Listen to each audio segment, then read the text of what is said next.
My boyfriend and I took a trip to Thailand, and I'm going to show you how much everything costs, where you should go, and what I wish I knew before coming.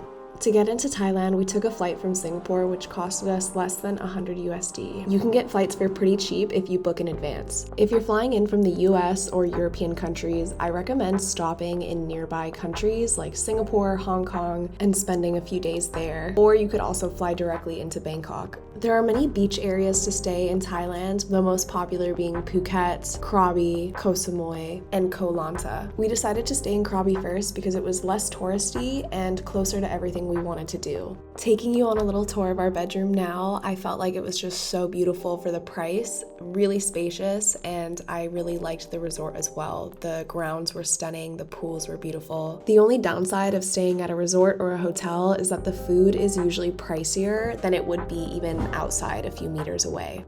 And after eating our first 2 meals at the hotel, just because we were so tired, we decided the next few days we were gonna go and get a motorcycle and eat out because it was just way too expensive at the hotel.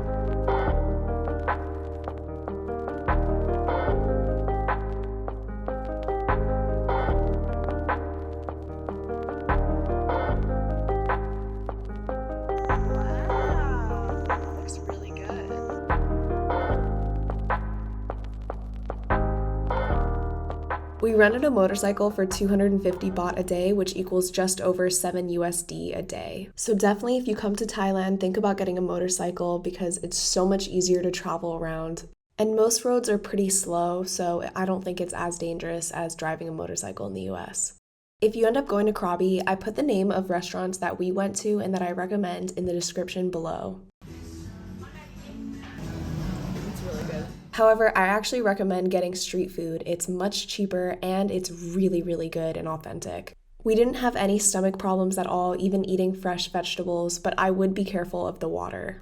Don't drink water from the tap and make sure that you brush your teeth with bottled water too. And I'm pretty sure most places actually buy ice, so we didn't have a problem with that either. The number one thing I recommend you get is Thai tea. Street vendors also sell Thai coffee and a green Thai tea, and trust me, just try everything. It's so good. Now let's talk about where I think you should go. If you're staying in Krabi or Phuket, you should take day trips to the PP Islands. I'm really bummed because we didn't get to on this trip. It ended up just being way too rainy and there was actually a lot of thunderstorms. But going to PP was our plan, so make sure you plan for that as well. Something we did end up doing was going to Railay Beach. Round trip was 15 USD. And the longboat takes about 15 to 20 minutes. The beach is pretty and I think it's fun just for a little day trip. But honestly, it was cloudier than we expected, probably because it was raining so much in May. And that actually brings me to what we wish we knew before we went to Thailand. First is monsoon season. We had no idea that we were going into the midst of monsoon season, which meant rain, thunder, and we had no day off. We actually had to cancel our trip and leave early because of how bad it was. We just really couldn't do anything besides go out and eat. Next is sea lice. So apparently sea lice is only around for a portion of the year. I will say I got stung twice and it was painful, but it wasn't that bad, but still something to be aware of. Next, we kind of knew this already going into it, but I just want to let everyone know that most things are negotiable. Street food is not, but if you go into a clothing store, you can negotiate the price. You can negotiate the price for a day boat and possibly for your motorcycle rental too. Next, your hotel will charge higher than other places would for services, for goods. So if you're trying to do a day boat rental or you're trying to do water sports, try looking outside of your hotel. Our trip to Thailand was actually so short and I was gonna film a vlog of all of it, but we ended up just staying in our hotel room and eating out whenever it wasn't raining too bad.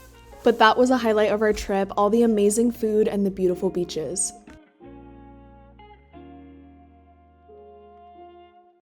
But stay tuned for the next video where my boyfriend and I took a trip to Greece and I'll share all the affordable travel tips that helped us book our flights last minute.